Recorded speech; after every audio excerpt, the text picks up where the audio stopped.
So the project started with a Visio drawing, and I was conscious of just doing something reasonably to scale, and also where my head height was with regards to looking at the various displays on the radio. So that's why you see my head level there, and I can see the 2000 upward quite clearly. My main radio views will be the 7300,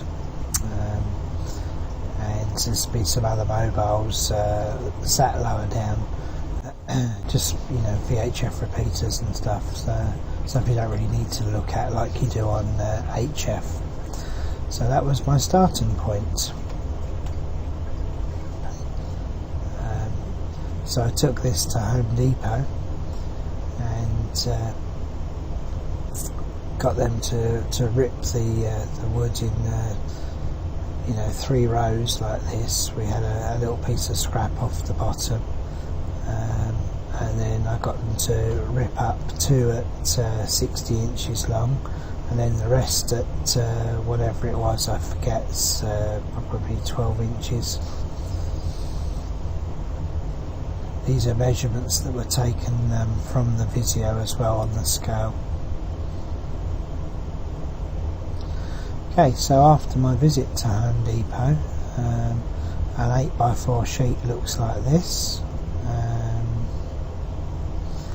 In the green bag at the top there are all the shelves, and on the floor are the 2 sides, the left hand side, the right hand side, and I believe just a piece of scrap.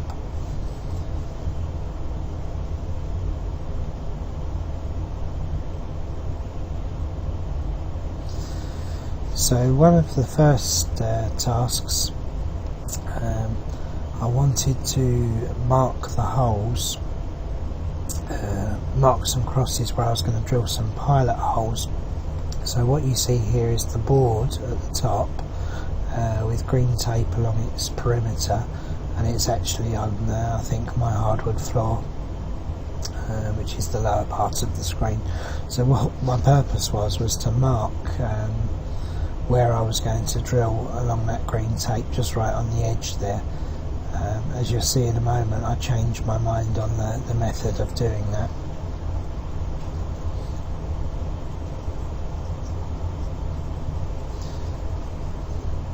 So here's the one of the sides on the bench ready for drilling, whereupon I changed my mind.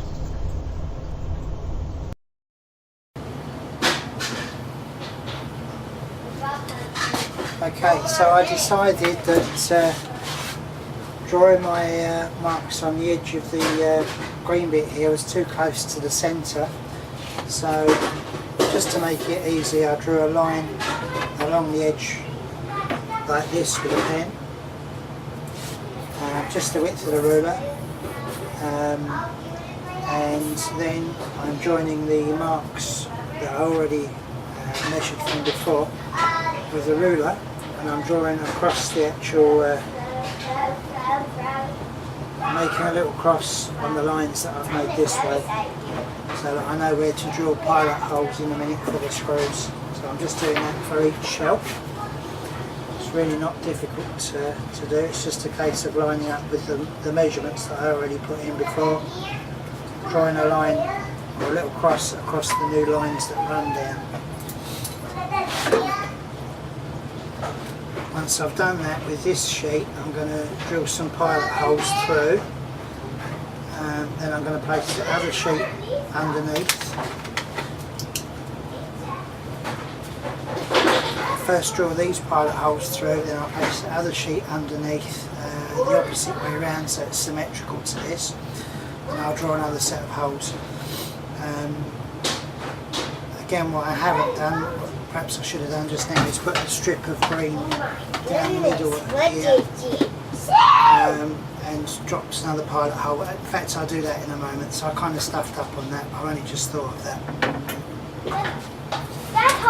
That's basically how.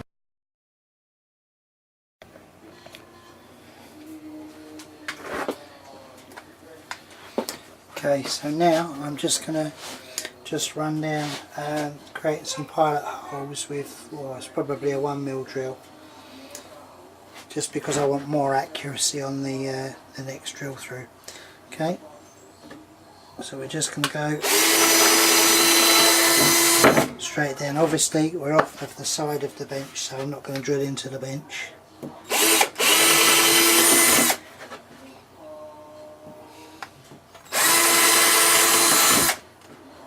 It's quite accurate on these crosses, it's more than accurate enough.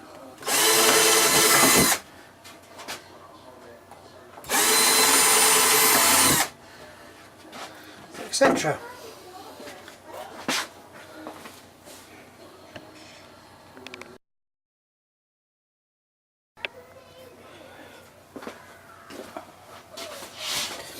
So I've drilled the pilot's holes in the first sheet, and I'm going to drill straight through them into this second sheet, but it's going to be symmetrical. It doesn't really matter because it's symmetrical across the board, but it's just my way of thinking. So I'm going to put a marker on this board. It's kind of warped, this one, so I'm going to do it bows down and up. I'm going to do it this way and mark this as the inside. The reason being is when you start screwing up the outside up through the shelves, it will just clamp it all up together. So I'm going to put a little marker of tape on there.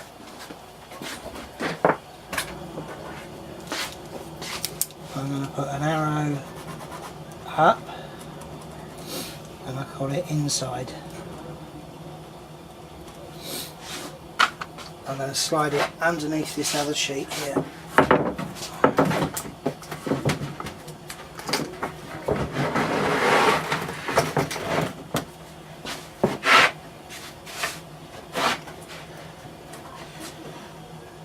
As you can see, I'm not a carpenter.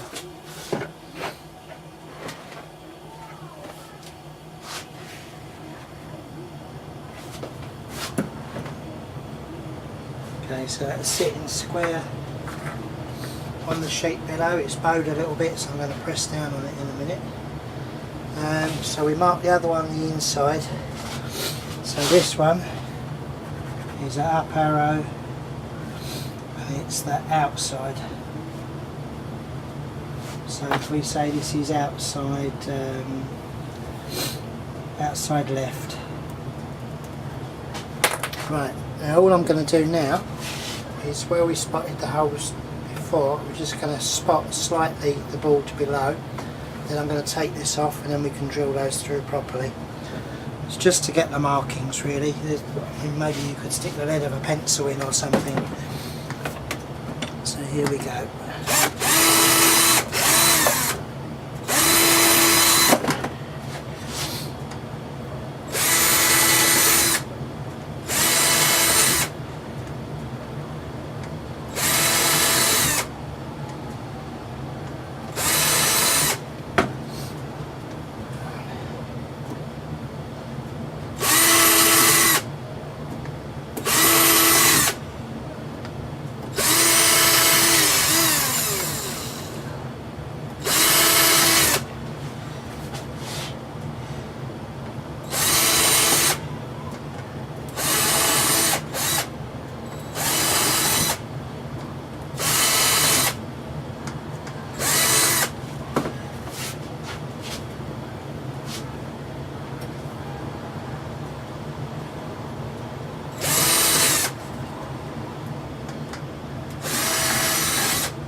Okay, so that's it. I'm going to remove this board.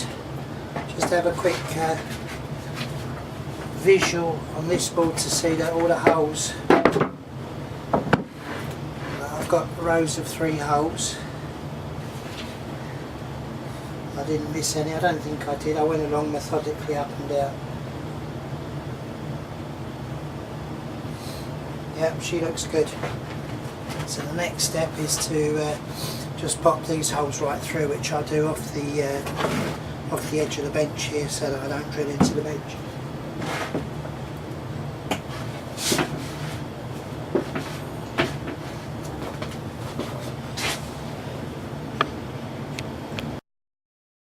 So we finished stirring this stuff and it comes up quite good. Not really dark as I like. This is a first for me because all of my builds in basement stuff I use this matte black paint, which is made by CIL. You can buy it in Walmart, it's not expensive. But everything I built has been this matte black colour, but mainly because it's chipboard and it soaks in really nice into the chipboard.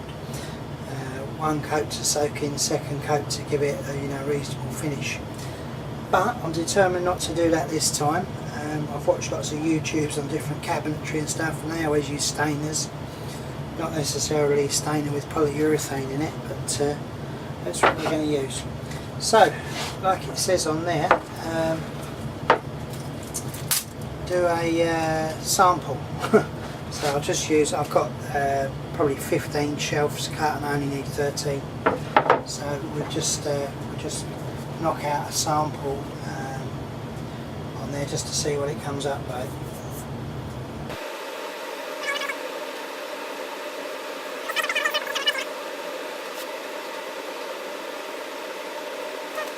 It does look nice, but it's not really my kind of finish.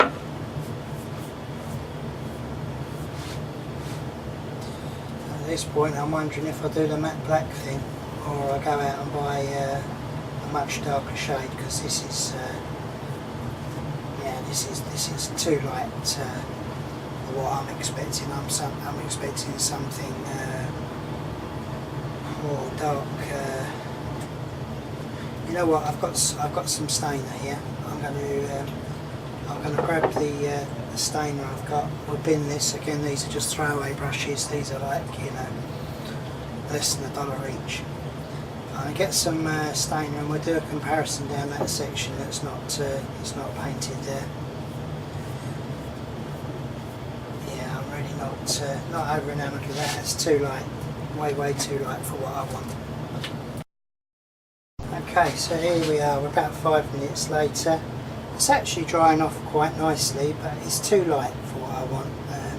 I do want much darker. This is our original can here, and it's a very good likeness of the picture on here which says pecan. And this is a much darker stainer which I used on some furniture in our old house. This is called dark walnut, and you can see the difference between that and that. And I reckon this is probably closer to what I want, except it's only a stain. If I can find that this is the right colour, what I might actually do is go and buy this product which has polyurethane in one in this colour. Anyway, so we've got a new brush, new stirrer. Let's see what's in the can.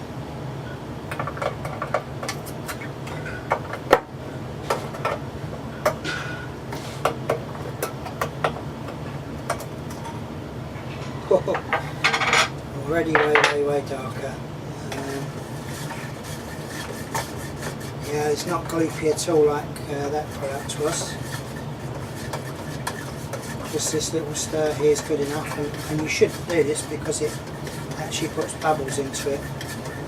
I don't care, I just want to prove a point on the colouring.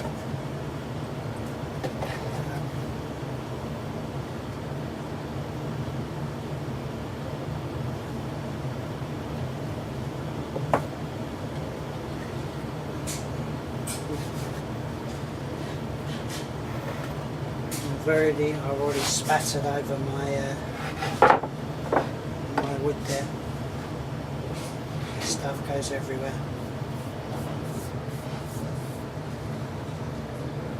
Wow, if anything, this is probably too dark now.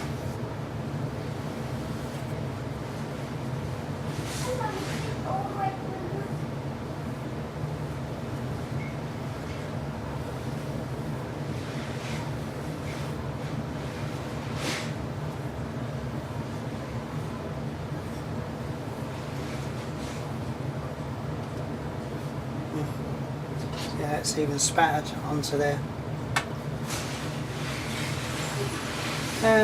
It's more what I want, but in actual fact it's probably too dark. I know that's going to soak in. We'll give that 10-15 minutes to soak in, but at least now I know that I want closer to that than that. So somewhere between the two will be good, but normally these things dry off darker. Let's see how this actually dries off.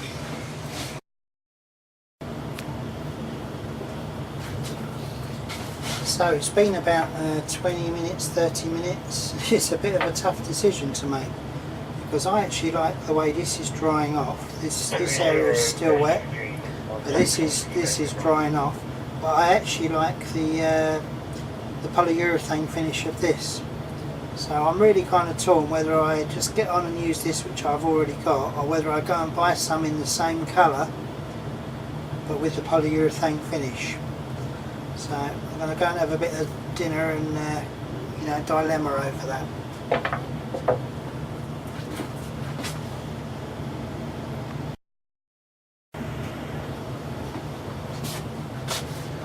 Okay, so we're a couple of hours in and this has settled down quite nicely. I will actually use this, and because it needs 2 coats, what I'm actually going to do, instead of doing the 2 coats, I'm going to do 1 coat, so it has that effect there. If 2 coats will be way too dark, and then I'm just going to polyurethane over it, which is what they recommend you do at the end anyway. So it looks good, that'll do me.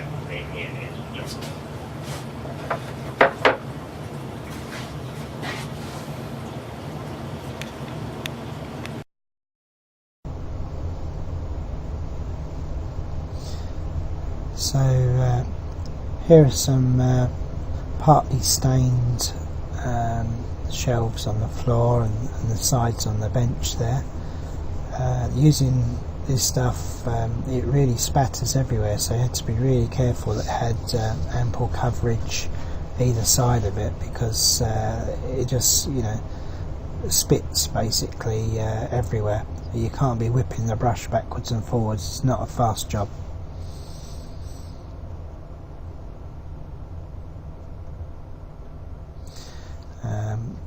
And these are, I think, when I flipped them over, I did some out in the main rec room that we've got. Again, making sure I wasn't splashing anything. And would you believe, I even managed to get a few light splashes on the white doors to the left there, and they're at least like 3 feet away. So I had to be really careful and do this really slowly. So here we go, stainers out. Let's start on the end here.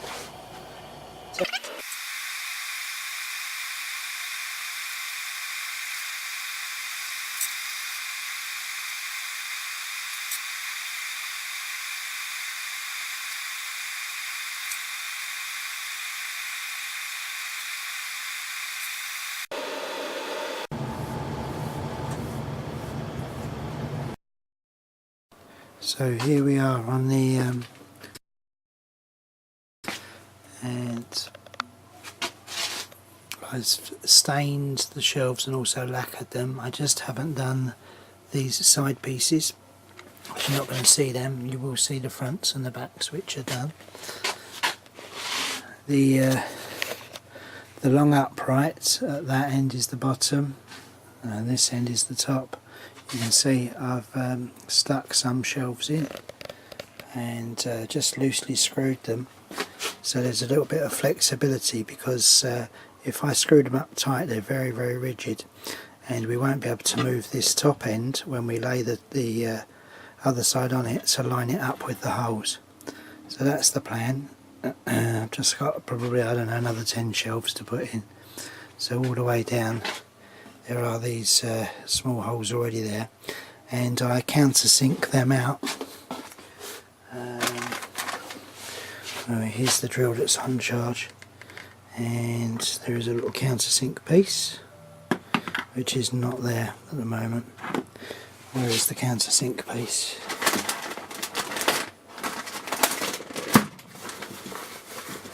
It's right here. So I'm using this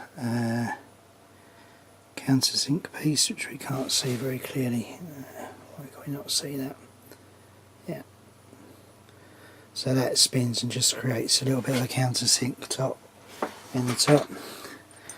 And I'm using these drywall screws actually, because they've got a good sharp thread on them. So I basically line the shelf up here with the hole. I put the screw part way in, and I screw in slightly into this board just to make a mark on it. Then I take the board away, and I drill a pilot hole right in the middle at the same level as the mark. That way it ensures the shelf there, as you see, it's got like kind of laminates, you know where the middle is. It will ensure that the shelf sits at the right height on both sides and won't be wonky. I couldn't really think of another way of doing that, perhaps like the insert of a pen or something, of biro, and then rocking the shelf back and forwards, and then just drilling a pilot hole in the centre part. Basically what I'm saying is that I take, you know, a shelf like this, I hold it down, I put my screw in a little bit and then kind of wiggle like that to get a scratch mark on it, and then I choose the centre laminate and drill actually on that centre bit. That's what I'm basically explaining. Not very well. Anyway, there she be. So here it is, pretty much complete, laying on the bench, screwed up or in position. Some of the shelf screws aren't completely tight in this picture. Closest to us is the top. I've deliberately left some lips there because, not that I wanted to stack books on the top, but I wanted to be able to place something on there without it, you know, falling off the side. And the base is purposefully a nice big deep shelf. It's got two shelves at the bottom for extra support, so it's going to hold a battery tray which has some weight to it. And there it is in position. I think all in all quite a nice job. I'm going to swap around the radios and stuff there. They have been swapped slightly from where I originally said in the picture, but essentially it's the same. I think it's the ATUs actually that I swapped around.